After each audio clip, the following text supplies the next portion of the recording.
ইন্নাল মুত্তাকিনা ফি মাকামিন আমিন, নিশ্চয় আমি তাদেরকে নিরাপদ আশ্রয় স্থান দেব, আবাস স্থান দেব। এক টুকরা জমির জন্য ভাই ভাইয়ের গলা কেটে দিলি, এক টুকরা জমির জন্য বোনকে ধাক্কা দিয়ে বের করে দিই, এক টুকরা জমির জন্য বাপের লাশের অপেক্ষা করি, বেটাতে মরস তাকে আমি মরলেই তাকে ওয়ারিস হব।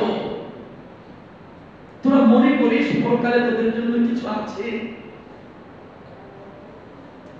নিরাপদ আশ্রয়স্থল, নিরাপদ আবাসন, এগুলো আমাদের জন্য বড়ই প্রয়োজন। যেমন সূরা ফুরকানের রব্বুল আলামিন 19 নম্বর পারা 25 নম্বর সূরায় সূরা ফুরকানে উল্লেখ করেছেন, আল্লাহ রাব্বুল আলামিন বলেছেন যে কুল, রাসূল তুমি জিজ্ঞেস করো, সবাইকে জিজ্ঞেস করো তো, আযালিকা খায়রুন আম জান্নাতুল খুলদিল্লাতী উইদাল মুত্তাকুন লাহুম ফিহা মা ইয়াশাউন, দুনিয়াতে তারা যে থাকে এই বিল্ডিং এর তুলনায় আম জান্নাতুল খুলদ, যে চিরস্থায়ী জান্নাত তারা পাবে, ওইটা বেশি উত্তম কিনা? এই প্রশ্ন করতে চাই রাসূলের উম্মত হয়ে, যেটা আল্লাহর পক্ষ থেকে রাসূল প্রশ্ন করেছেন, আমি পাল্টা আপনাদেরকে প্রশ্ন করছি এখান থেকে, ওটা কি উত্তম নয়? অনেকের কাছে মনে হয় না উত্তম নয়, না এই দুনিয়ার ঘরবাড়ির জন্য উত্তম নয়।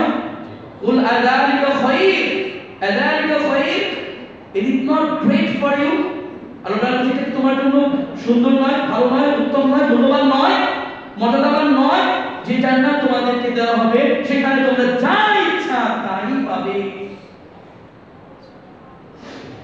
আমার বন্ধুরা, আমরা কনস্টিটিউশনের সাথে মিলিয়ে দেখেছিলাম, রাষ্ট্র আমাদেরকে যে মৌলিক অধিকারগুলো দিয়েছে এগুলো কিন্তু আমরা ফ্রি পাবো না। একটু বলে রাখি, এগুলো তারা নিশ্চয়তা দেবে, আমাদের এগুলো করে নিতে হবে, তাই না? আমাদের এগুলো করে নিতে হবে।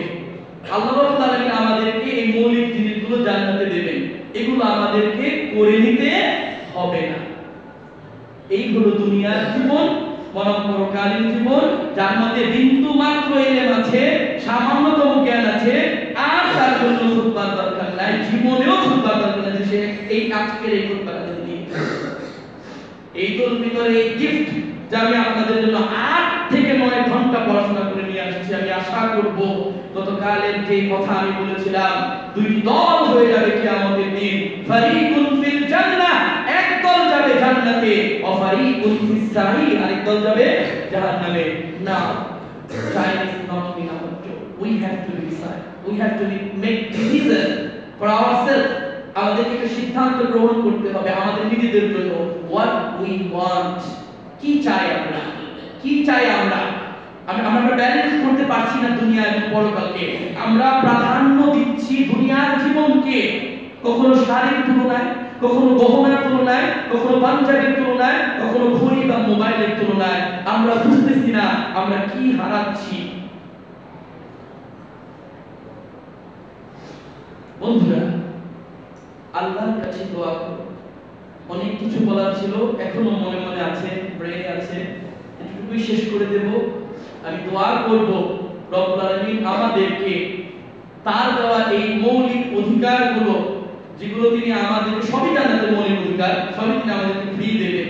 আল্লাহ যেন আমাদেরকে এই দুনিয়ার 3 থেকে 5টি জিনিস কামাই করতে গিয়ে যে পরিমাণ আমরা ইসলামকে, আল্লাহকে, নবীকে অবহেলা করি, আমার ধর্মকে, আল্লাহ তুমি আমাদেরকে দুনিয়ার জীবনকে পরকালের উপর যেন প্রাধান্য না দিয়ে, পরকালের জীবনকে যেন দুনিয়ার উপর প্রাধান্য দিতে পারি, সেই তৌফিক তুমি দান করো। আমিন। ওয়া আখিরু দাওয়ানা আলহামদুলিল্লাহি।